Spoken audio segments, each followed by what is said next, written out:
चुनावी रणनीतिकार प्रशांत किशोर ने गोवा की यात्रा के दौरान कहा है कि भारतीय राजनीति में भारतीय जनता पार्टी का आने वाले दशकों तक दबदबा बने रहेगा। Poll consultancy firm India political action committee के प्रमुख का मानना है कि बीजेपी से अभी कई दशकों तक लड़ना होगा। बता दें कि चुनावी रणनीतिकार के रूप में प्रशांत किशोर का कद उस वक्त और बढ़ गया जब बंगाल की सीएम ममता बनर्जी के नेतृत्व वाली टीएमसी को इस साल की शुरुआत में उन्होंने राज्य की सत्ता में बने रहने में मदद की थी। प्रशांत किशोर अभी गोवा में हैं और टीएमसी को वहां पैर जमाने में मदद कर रहे हैं। आने वाले दशकों में बीजेपी की मजबूत उपस्थिति की भविष्यवाणी करते हुए किशोर ने राहुल गांधी पर निशाना साधा है। किशोर ने कहा है कि राहुल गांधी इस भ्रम में थे कि ये नरेंद्र मोदी की सत्ता खत्म होने तक सिर्फ समय की बात है। प्रशांत किशोर ने कहा कि बीजेपी आने वाले दशकों में राजनीति के केंद्र में रहने वाली है, चाहे वो जीते या फिर हारे। ये बिल्कुल वैसे ही है जैसा कांग्रेस के लिए शुरुआती 40 वर्षों में था।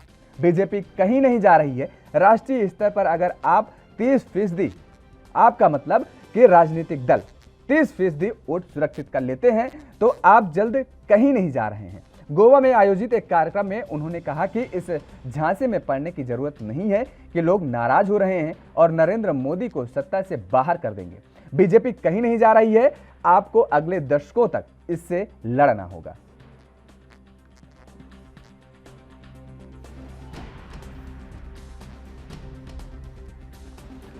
तो चुनावी रणनीतिकार प्रशांत किशोर ने गोवा की यात्रा के दौरान कहा है कि भारतीय राजनीति में भारतीय जनता पार्टी का आने वाला दशकों तक दबदबा बना रहेगा।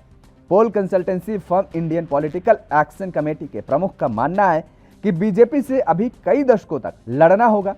और आपको बता दें कि चुनावी रणनीतिकार के रूप में दरअसल प्रशांत किशोर का कद उस वक्त और बढ़ गया जब बंगाल की सीएम ममता बनर्जी के नेतृत्व वाली टीएमसी को इस साल की शुरुआत में उन्होंने राज्य की सत्ता में बने रहने में अपनी अहम भूमिका निभाई थी और इस बात को देश ने देखा था। उसके बाद से प्रशांत किशोर का कद और बढ़ता नजर आया।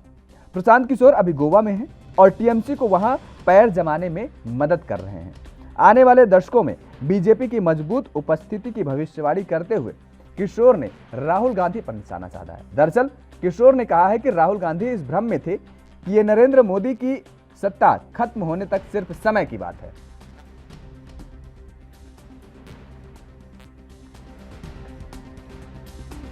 और इसी खबर पर ज्यादा जानकारी के लिए, ज्यादा बातचीत के लिए हमारे साथ फोन लाइन पर जुड़ चुके हैं आशुतोष शर्मा जी, पॉलिटिकल एक्सपर्ट हैं। आपका बहुत बहुत स्वागत है आशुतोष शर्मा जी।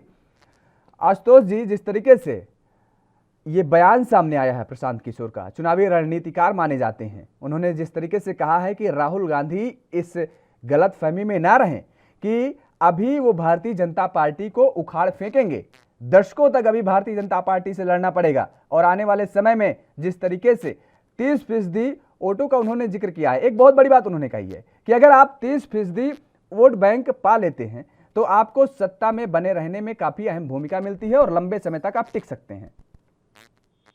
जी, राहुल गांधी जी बहुत गलतफहमी के शिकार हैं। उनके समय समय पे ऊटपटांग स्टेटमेंट आती रहती हैं और ये वो जानते हैं 50-60 साल कांग्रेस पार्टी ने सत्ता में रहने के बाद देशवासियों को क्या दिया है। आज का देशवासी, आज के जो वोटर काफी जागरूक है, उसको अपने अधिकारों के बारे में काफी ज्ञान है और वो जानता है कि हमें किसको वोट देना है, कौन हमारे हित में काम कर रहा है, कौन हमारे हित में काम कर रहा है। भारतीय जनता पार्टी ने पिछले 7-8 वर्षों में अद्भुत कार्य करके दिखाया, भारत की छवि को चमकाया, विश्व में भारत का नाम हुआ, विश्व पटल पे भारत को लोगों ने मान्यता प्राप्त करी कि भारत एक उभरती इकोनॉमी है, अर्थव्यवस्था है। मोदी जी के नेतृत्व में भारतीय जनता पार्टी भारत को एक अच्छे मार्ग पर आगे लेकर के प्रशस्त कर रही है और राहुल गांधी से कोई नई बात नहीं है कि वो ऐसी बात कर रहे हैं। ये तो उनके मन में जब आता है, जो आता है बोल देते हैं।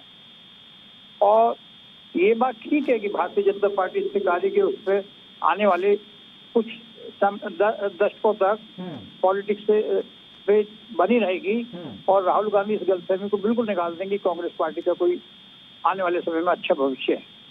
आशुतोष जी, दरअसल एक बात प्रशांत किशोर ने और कही है। प्रशांत किशोर ने कहा है कि लोगों में नाराजगी है, आप इस बात को मानते हैं और लेकिन वो कहीं जाने वाले नहीं हैं। अभी जस्ट इससे पहले हमने एक खबर दिखाई थी महंगाई को लेकर के, जिस तरह से डीजल और पेट्रोल के दाम बढ़ रहे हैं, उनमें लगातार इजाफा हो रहा है। तो कहीं ना कहीं लोगों में नाराजगी तो है, इस बात को आप भी मुकर नहीं सकते हैं, क्योंकि केंद्र सरकार महंगाई पर कंट्रोल नहीं पा रही है, नहीं कर पा रही है। लगातार डीजल और पेट्रोल के दाम में बढ़ रहे हैं तो हर चीजों के दाम ऑटोमेटिक बढ़ रहे हैं। और ऐसे में प्रशांत किशोर ने एक बड़ी बात कही है कि केंद्र में अगर बीजेपी की पूर्ण बहुमत की सरकार नहीं आती है, जाहिर तौर पर है, तो कांग्रेस को याद दिलाया है कि जिस तरीके से आप पिछले 40 शुरुआती दौर में 40 साल में आप सत्ता पर काबिज रहे हैं, वैसे भारतीय जनता पार्टी सत्ता पर काबिज रहेगी। वो प्रधानमंत्री चाहे नरेंद्र मोदी हो या फिर कोई दूसरा चेहरा बीजेपी को लाना पड़े। देखिए, महंगाई बढ़ रही है, स्वाभाविक है। आपने देखा पिछले गत 18-20 महीने से कोरोना की महामारी ने विश्व को बड़ा प्रभावित किया है। विश्व अर्थव्यवस्था को, भारत उसमें कोई अलग नहीं है। भारत की आबादी को देखते हुए विश्व में 18% आबादी भारत में रहती है और इतने लोगों को सबको कोरोना का टीका, 80 करोड़ व्यक्तियों को खाना राशन देना ये कम बात नहीं है। और पेट्रोल की कीमत जो है, जहाँ तक सवाल है, वो विश्व में सभी देशों में बढ़ रहे हैं। कोई भारत तो उसमें एक नया देश नहीं कि भारत में केवल बढ़ रहे हैं और जगह नहीं बढ़ रहे हैं। इन सब बावजूद लोगों की नाराजगी थोड़ी बहुत है, जो कि स्वाभाविक है। अगर एक से ज्यादा लोग होते हैं, आप कुछ लोगों के विचार मिलते हैं, कुछ लोगों को नहीं मिलते हैं, लेकिन ओवरऑल अगर परफॉर्मेंस देखते हैं, भारतीय जनता पार्टी मोदी जी के नेतृत्व में एक सही रास्ते पर आगे चल रही है, देश को आगे लेकर के बढ़ रही है। बिल्कुल, चलिए बहुत बहुत शुक्रिया हमारे साथ जुड़ने के लिए। आशुतोष जी जुड़े हुए थे, राजनीतिक विश्लेषक हैं। तो लगातार जिस तरीके से प्रशांत किशोर ने ये बात कहा है, दरअसल इसके पहले भी प्रशांत किशोर ने कह दिया था बंगाल चुनाव के समय, जिस तरीके से कि प्रधानमंत्री नरेंद्र मोदी की वास्तविकता में अभी छवि बहुत अच्छी है, लोगों के बीच उनकी पैठ है और ये अभी जाने वाली नहीं। एक बार फिर से कहा है, अब कांग्रेस को आत्ममंथन करने की जरूरत है कि आखिर कांग्रेस भारतीय जनता पार्टी से कैसे लड़ सकती है।